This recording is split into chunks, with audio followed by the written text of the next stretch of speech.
Yo, yo, yo, yo, yo, what is going on? It's Coach Grizzle once again with a Talkin' Sports with Coach with Alan Bell Jr. of 24/7 Sports. He does an amazing job covering the NFL, and it's just awesome to be able to come here each and every day. Oh my God, what did I just do there? Anyway, it's always amazing to have him on and talk a little sports and just talk sports in general. We're going to be talking a little NFL today, so hopefully you'll enjoy it. And we're going to break down some NFC North, AFC, or I'm sorry, we already did NFC North. We're going to break down the NFC or AFC North. Going too crazy today. And what better to do it with an amazing guy like Alan Bell Jr. from Sportsline.com, 24/7 Sports. What up, dude? What's up, big dog? Dude, man, we're hanging out, man. Just enjoying this beautiful weather once again. Probably gonna get out later. And actually, I got to work later. Like, I'm surprised I'm not at work right now. Oh, wow, man. They're pressing you. You got to work on Saturday, huh? They signed some deal with a local car company or car dealership, and basically they get their own private 2-hour show on Facebook Live, or no, on the air actually. But I have to be there and run the boards, of course. So. Well, let me say this: as someone who greatly values the advertising community, I totally understand it. So I understand. Take care of your business. It's what pays our paychecks, you know. I mean, it's what pays us. And a lot of times, it's like you gotta go out and find them sales. It's like you gotta work real hard for that kind of stuff. So, but yeah, man. So last week we broke down the NFC North, and I thought maybe we just flip it over and go to the AFC. And of course, seems like this is gonna be a real competitive division next year, or whenever we start, or if we're gonna start, or whatever. You know what I mean? It just seems like this division is very it's gonna be very competitive. Like, I don't think Cincinnati's gonna be a bad team. What do you think? Yeah, the AFC North's going to be tough. I mean, every year, dude, this is a rock cutter, of the division, right? Like, you got the Ravens coming in. Obviously, they've kind of ran the show the last 2 years, but you got Big Ben back, man, in Pittsburgh. I think that what we saw, Pittsburgh was a great team last year, especially the defense. I mean, they really were just hurting when Roethlisberger was out. They just didn't have a quarterback at all. Right. So I think they're going to be a little bit better. The Browns have a great opportunity to be good. They might have one of the most talented teams, at least on paper, so they can put it together. And yeah, man, like, Bengals obviously aren't going to be great by any means, but they're going to get better. And I can't wait to see the start of Joe Burrow. Without a doubt, man. It's just whenever we can get it, man. Just whenever they can get back, whenever we can start doing stuff. I mean, I just want to see some guys on the field. I want to see some guys practicing. I know it's just. I know. Do we expect another 14-2 year out of Baltimore? I mean, is this going to be another 14-2 year? We'll start off with Baltimore. Yeah. So, first off, I mean, repeating that, I mean, it's almost impossible. Like, you look at the NFL. I mean, it truly is a year-to-year league.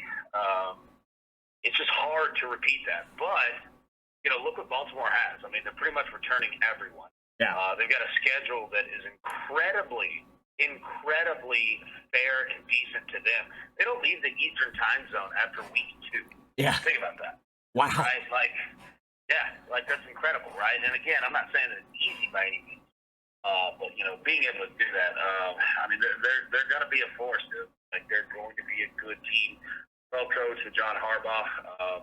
Quite frankly, I mean, somebody's going to have to knock them off the perch because they're not going to give it up in the AFC North. Like, you're going to have to come and take it from them. And I feel like we're talking their draft a little bit. I feel like they got 2 steals in the first and second round with Patrick Queen and J.K. Dobbins. And to hear someone say that Patrick Queen is like a little Ray Lewis, hopefully on the playing side, not the outside of football side and the scrutiny that he's gotten over the years, but the Patrick Queen being a Ray Lewis type player, they just seem to get it just seems like they always get amazing linebackers or just guys with motors. And then to get J.K. Dobbins alongside with Mark Ingram, oh man, that's gonna look good next year. Oh, it's gonna look incredible. I thought the Ravens and the Cowboys too, really had a draft to where they kind of just let other teams make mistakes. Yeah. And they cleaned them up. You know what I mean?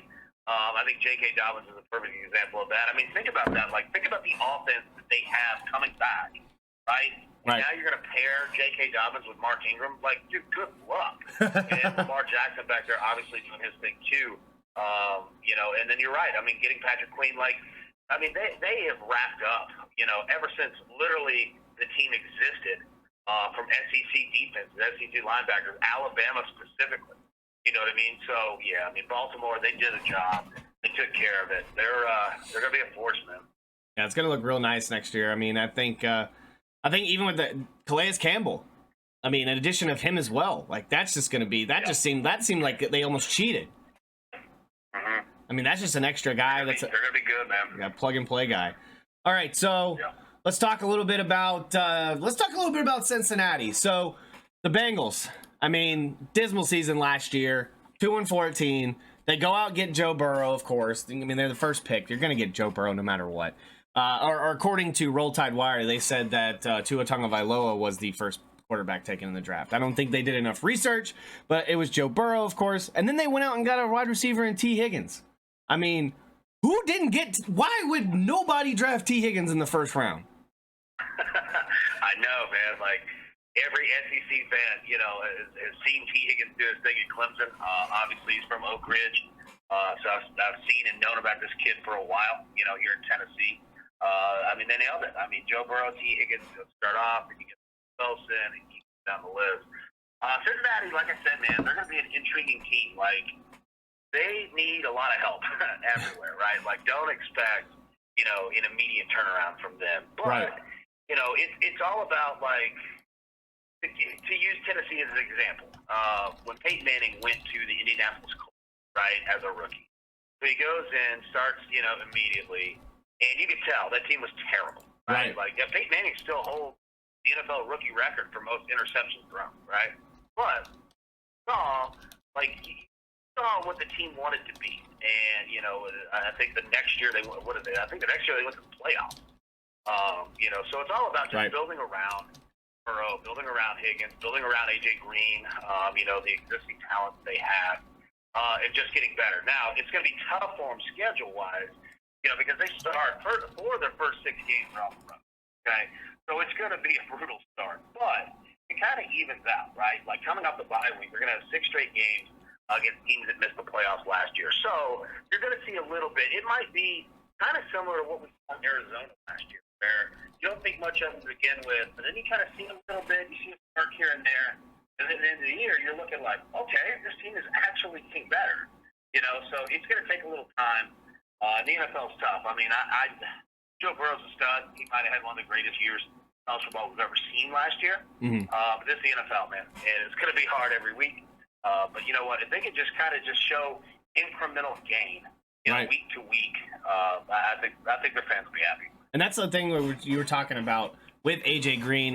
Yeah, I get it. He's up in years. I mean, he's the same age as Julio Jones.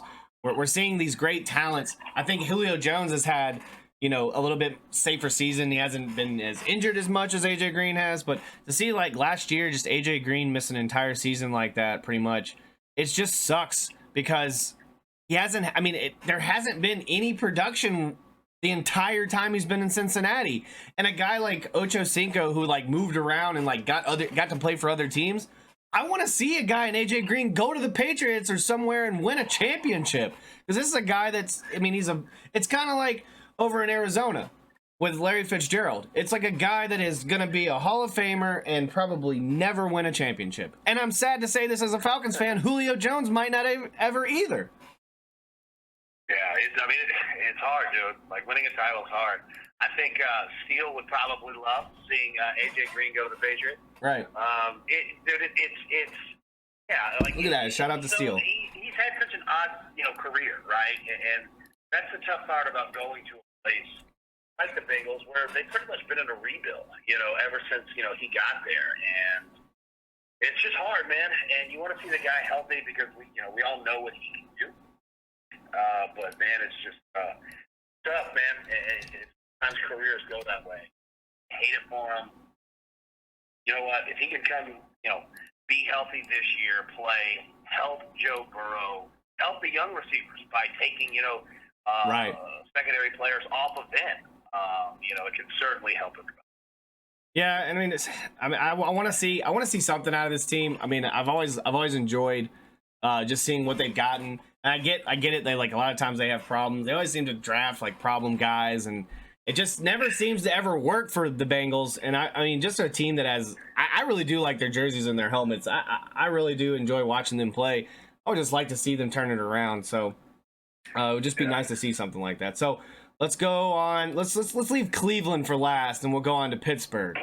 Pittsburgh, crazy year, up and down. This year they probably make the playoffs. What are your thoughts on Pittsburgh and their draft? So with Pittsburgh, here's the deal. Like, it's all about Ben Roethlisberger. Now, let me say this.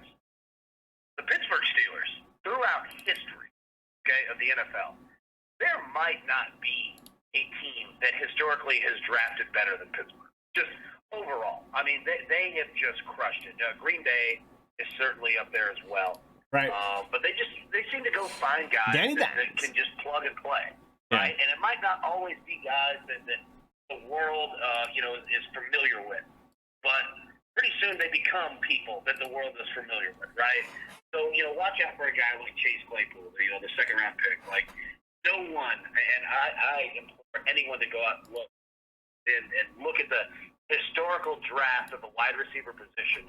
No one is close to the Pittsburgh Steelers of finding value. No one, right? Like, just go down the list. Like, they have crushed it. So we'll see. But it's all about Ben Roethlisberger, man. Like, if he comes back and is healthy and is playing, at a Ben Roethlisberger level for now, he's obviously older.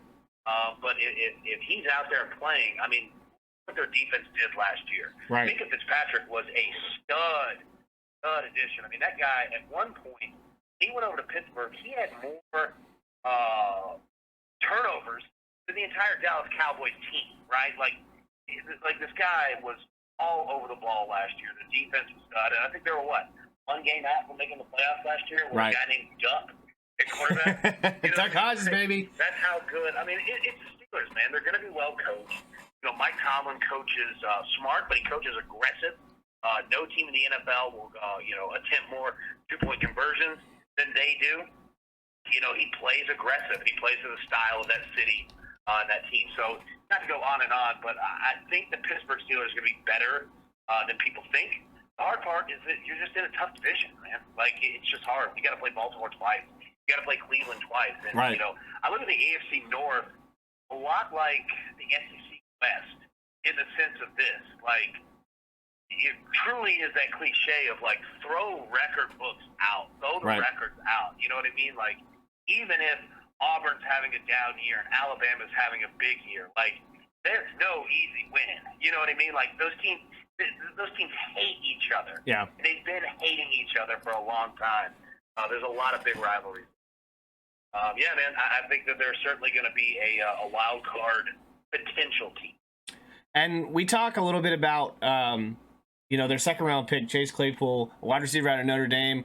That's just another addition for Juju Smith-Schuster, because I feel like last year, Juju Smith-Schuster being the number one guy kind of just went away.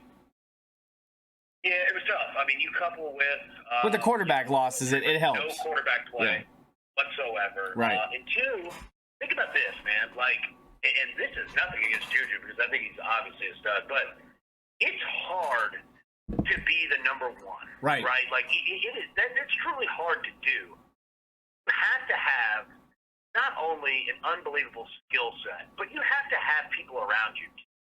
So if you look at, like, A.J. Brown, and again, I'm just using it because I'm here in Tennessee. Like, you look at A.J. Brown as a rookie, right? Like, he had a great year. Yeah. But it helped with a guy like Jonnu Smith emerging at tight end. Right. Derrick Henry, the NFL's leading rusher. Ryan Tannehill being literally the greatest football season that he's ever had. Best line he's ever had, too. Best offensive line he's ever had. You can't do it by yourself. It's just, the NFL is just too difficult, right? So I think if somebody like Claypool can come in, if Roethlisberger's healthy and he's moving the ball around, you got James Conner running the ball. Like, if their offense gets back to what it was and they're distributing the ball around very similar to what the Kansas City Chiefs do, I'm not saying that they're that offense, but I'm just saying of utilizing 3, 4, 5 guys that you have to truly defend, that's when Juju Smith-Schuster will come alive, because you can't double him up. You know what I mean? Like, you have to play him straight up, and he's too good to do that. So it all depends on what their offense is. So Moving on to the running back situation in Pittsburgh. James Conner is entering his final year of his rookie contract, and the way that we kind of just value running backs, we could just find whatever. Clearly, they don't. They pick up Anthony McFarland out of Maryland later in the draft. Is that's not his replacement? Like, are they going to assign him to an extension? Do you believe that like they'll keep rolling with James Conner? They didn't. They did it with Bell. They didn't sign Bell, so. Yeah, I mean, why would you get rid of him? You know what I mean? Like, obviously, it's all going to depend on price and things like that. But James Conner fits that team. Yeah. And he saw firsthand the entire Le'Veon Bell situation and debacle. And I think being able to see something like that of immediate of what didn't work, it teaches you, how to play that game. So, right. I mean, it's hard to project, but I can't see why Pittsburgh would want to get rid of him and why he'd want to leave Pittsburgh. That's a perfect team for him to be at. And you're right. I mean, they've got James Conner, they've got Jalen Samuels, they've got Mitch Snell, they pick up Anthony McFarland, and we're out west. Right. I mean, they've got a stable of backs. That's exactly what Pittsburgh wants. So, we'll see. But, again, if they're running the ball and Roethlisberger is healthy, that's going to be a tough offense to stop. Now, the question becomes, what does their offensive line look like? Right. This is the first time in a while that we've seen big-name guys that are not there. I mean, I think we all agree that, probably the most important positional group in the NFL take quarterback out is offensive line. And that's really what's held Pittsburgh up for so long that they haven't had any questions in that, in that group. So we'll see about that. But again, it's just, man, I'm never a person to count out Pittsburgh. Like, I'm just not. Right. Like, they always rise to the occasion. They might not be the best team out there, but they're going to fight you for 60 minutes, and you know it as soon as you line up. And even being a team that has to end up playing 3 teams with 3 Heisman quarterbacks on their team. Yeah. See, that's the crazy thing, right? So if you look all first rounders, all Heisman, crazy. But here's the thing, though. So you look at it, every team in the AFC North has a quarterback who's won a Heisman, except Ben Roethlisberger. The AFC North, I think in the last 15 years or something like that, somewhere around there, there's 13 playoff wins in the AFC North, all by Ben Roethlisberger. Yeah. It just goes to show you, they're used to winning. Pittsburgh expects to win, and I mean that's what they do. Think about this. Not only are there 3 starting Heisman quarterbacks in that division, the Ravens have another Heisman in Robert Griffin as a backup. So there's actually 4. Yeah. It's incredible, man. That's insane. Like, it's just gonna be crazy that just to watch. I just want to see Big Ben leave. If this is his final season, or if maybe it's next year or whatever, I just want to see him just kind of like ride off into the sunset. Make the playoffs, maybe make it to the AFC Championship game, lose to I don't know, maybe Phillip Rivers and the Colts or something. Yeah. Let me say this. That would be good to see. About Ben Roethlisberger, real quick. I know that he had troubles and issues and serious things that went on in the beginning of his career. Right. But I've met Ben a couple times, talked to him a couple times. Let me say this. There is not a guy who, in the last 10 years, has done more, in terms of helping local police. Like, he set up a foundation for buying and giving them police service dogs. Yeah. And he doesn't talk about it. You don't hear about it, but go look it up, like how much he's donated. He's really an awesome guy, man, and he stepped up in that community a lot. I'm pulling for him, and I'm with you. I want him to have a good, solid end to his career because he's going to be a Hall of Famer. You know what I mean? And I'd like to see him end it the way Hall of Famer should. Oh yeah, I'm reading it right now. That's truly special what he can do like that. That's and yeah. even if it's just dogs in the canine program, maybe is it also service dogs as well, like for PTSD. Yeah. Yep. Yeah, okay. I'm telling you, man. Like, he has done a ton in the community up there, and he does it all across the country. And it's something that he doesn't talk about because he doesn't want any credit for it. He just wants to help. Right. He's a good guy, man. He really is. All right, so let's move on to apparently the best team in football the last 2 years on paper. A team that has so much talent on offense, a Heisman winning quarterback, like two of like probably the steeliest running backs to have in the league, and then just a defense that they just keep building on. And then their draft, I don't even want to talk about it because they took one of my favorite players. But anyway, hopefully, can Cleveland get over the hump? Will they make the playoffs this year? They have everything on paper to do it. Yeah. Like they just got always put together. Kevin Stefanski obviously comes in as a new head coach, and it's going to be a lot on Baker Mayfield. It's going to be a big year for him. He's got to show that he's the guy, because now you don't have a head coach who drafted you, right? Like Stefanski doesn't care, as he shouldn't, because he's there to win. They even brought in Case Keenum, a guy that Stefanski has won with, right? Already previously, right? So you look at the team. I mean, like if you just look at the offense, like they go get Jedrick Wills, as a stud to shore up the left tackle. They go get Jack Conklin from Tennessee as a right tackle. They're working on their offensive line. You got Jarvis Landry, Odell Beckham, David Njoku, Austin Hooper, Nick Chubb, Kareem Hunt. Just keep going down the list. Like, there's tons of talent. And the crazy thing about it is this, and they've got Rashard Higgins, wide receiver as well, but it's not the offense. Like, this team is built on defense. You got Myles Garrett, you got Olivier, you got Matt Wilson, Denzel Wolf, Carl Joseph. You just go get Grant Delpit. You got Greedy Williams, Andrew Sadea. Like, they have studs on defense everywhere. Yeah. This team should be good. Like, this team, they can put it together offensively. Baker's not turning the ball over, and they don't have to score 35 points a game. You just can't give the other team points. Right. That's what the NFL's about, right? Like, you just gotta, play field position at times and let your defense do what your defense is built to do. So the Browns can be really, really good, man. They've got to fix their locker room. It's not on the field. It's quarterback and their locker room. They come together. They can do this. Yeah, and especially with a time like a pandemic right now, it just seems like everyone's kind of on like a level playing field, depending on how everyone's working out and doing types of things to keep themselves ready for the next season. These guys are professional athletes; they're going to be ready by the time that this all starts. And with Cleveland, it's just like, even with Myles Garrett being, like you said, Myles Garrett being back, the defense looking better. Grant Delpit addition in the draft.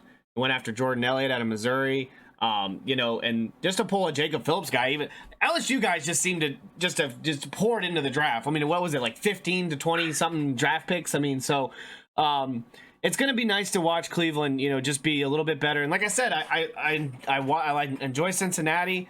I like watching Cleveland play. I'm not the biggest Baker Mayfield fan, but I want to see the guy do good in the NFL, and I just want to see this team do better. And I guess on a fantasy level, I'm just hoping for another year of not being depressed by OBJ. Yeah, I know. Last year was tough, and it started again. Don't mean to bring up Tennessee just because I'm here. It started that week 1 game. Yeah, you know what I mean. Like when Mariota went up there, and the Titans really stole a game that the Browns should have won. Yeah, it seemed to just kind of go off the rails from there. Now I'll say this. I'm a big kind of like weird, odd stat guy. And, we talked about the Ravens not leaving the Eastern time zone after week 2. Well, think about this. All right. Browns, they only have 2 games this year outside the Eastern time zone. Yeah. And one of them is here in Nashville, which is only a 90-minute flight. Okay. So they're not going to travel a lot. They're going to be around. Their time difference isn't going to change. They're going to get a lot of consistency out of that. And I know that might not sound like the biggest thing, but think about this. If you look at like miles traveled this year, yeah. Okay, the Seahawks have the most miles traveled with their schedule at 28,000 miles this year. Okay, right. The Ravens are last at like 7,000. Think about that difference. That's a huge, huge difference. So Cleveland has a good opportunity here to take advantage of that. And if they're good, if Pittsburgh's good, if Baltimore is who we think they are, the AFC North, man, is going to be a fight all year long. So, how do you like Jedrick Wills' necklace? Do you like that? Do you like that bear? You like that bear necklace? Yeah. I love how people were like on social media like, he shouldn't have spent that. It's like, do you understand that's like $100 bill to him, right? Like, Like, I get it. Save your money. Save your money. But that was like $100 bill to him throwing that. I mean, that thing was nice. I learned this a while ago. You know what? I'm not in the business of spending or saving anyone else's money. Whatever they want to do, hey, do it. It doesn't bother me. Well, just don't be like Shaq and like spend $1 million in a day. So I mean, it's just. I wish I had the opportunity to spend $1 million in a day. That would be crazy. That would just be crazy. Unless you were like buying like your parents I know he buys like mom a car and a house and all the other stuff. It's like, yeah, that's cool. But you gotta go buy like a $200,000 chain, all this stuff. You know, I mean, it's just ridiculous to be honest with you. But I mean, it's their money. But Jersey says he's been all in the chat right now because he's a big Giants fan and he doesn't like Odell Beckham Jr. So he's like, he's a bum. He says, screw the Bears. Bears stink. The Bears suck. Danny Dimes, we'll see. We'll see, buddy. He said he can't spell TD without Barkley. I'm excited to see old Danny Dimes this year. What now? I'm excited to see old Danny Dimes this year. The Giants, they've got some holes to fill talent-wise. But, man, like, look at, like, their core players. They got some studs over there. I think he's forgetting what year we're in. We're in 2020, sadly, but he's saying Barry Sanders is going to slay this year. I don't. Maybe in Madden. Is he even in Madden? I don't even know if he's in Madden. Can you get Barry Sanders in Madden? I know you can. But he says Zonka is a beast. Jets. No one cares about the Jets. I thought you were a Giants fan. You can't be cheering for the Jets being a Giants fan. Ridiculous. Yeah, I thought they hated each other. Chat's enjoying it for sure, man. Appreciate you as always. So give me your prediction. Who wins out of this division? So, I mean, I'm going to go with Baltimore. I know it's a cop-out, but they're just too good. This is a really, really good team. Now, here's the thing for Baltimore. Like, they're good enough for kind of what the Patriots have done for a long time, and I'm not saying that the Patriots, what I'm saying is this, is that Baltimore doesn't really have to worry about the regular season. They've got to go out and win a playoff game, right? Like, they've gone to the playoffs 2 straight years and then bounced first time both of those years. Like, they need to kind of, put their dominance out there. So, yeah, I'm going to go with Baltimore for sure. I would probably put them around 11 wins, maybe 12. It's going to be tough, to 2-4 teams. Pittsburgh and Cleveland are going to be right there. I think Cleveland has more talent on their roster, right? But I will see that when I see it. I trust Pittsburgh more just because they've just done it. So I'm going to take Pittsburgh at 9 wins, second. I'm going to take Cleveland third at 8 or 9 wins. Then Cincinnati fourth. But again, if Cincinnati can get to 5 wins, I know it sounds dumb. If they can get to 5-6 wins, like that is something to build off of. Right. And they can get better for the 2021 season. Yeah. So you do believe with Pittsburgh going 9-7, we think we're going to make the playoffs? Yeah, I do. I think the AFC is a quote-unquote easier road than the NFC, just because the NFC has so many more, quality teams. I mean, I think that you're going to see, teams like the Colts, teams like the Titans are going to be 9-win teams, roughly around there. I think that'll do it, especially with the added, 7th playoff team on each side. It's certainly going to happen. All right, man. Well, I appreciate you here. You're hearing from here, Alan Bell Jr. from Sportsline.com. He's got the Baltimore Ravens as his prediction of coming out the champion in the AFC North. Pittsburgh may or may not make the playoffs. Cleveland probably. Who knows? We'll just see. Get over that 6 wins. Just get over the 6 wins. And then, of course, Cincinnati, get over 2. But you heard it here. Alan Bell Jr., great guest as always, each and every week. Man, thank you so much for joining the show, and you have a good rest of your day. And you getting some golfing in today? Yeah, I'm going to go play here in a little bit. Always golfing, man. I know, dude. I love it, man. I love it. But no, dude, I really appreciate you having me on, and everybody in the chat. Sure do appreciate y'all as well. Y'all have a great weekend. All right, man. Have a good rest of your day, man. See you. All right, see you, bud. There you go. There you have it. Alan Bell Jr. As always, does an amazing job. Thank you so much for joining in, Jersey. I see you always commenting, always saying stupid crap. It's all right. It's okay. We expect it. You're always a goof. So I'm gonna take a break, and we'll end this, and so I can clip it. and we'll go from there. We'll see y'all soon. Bye.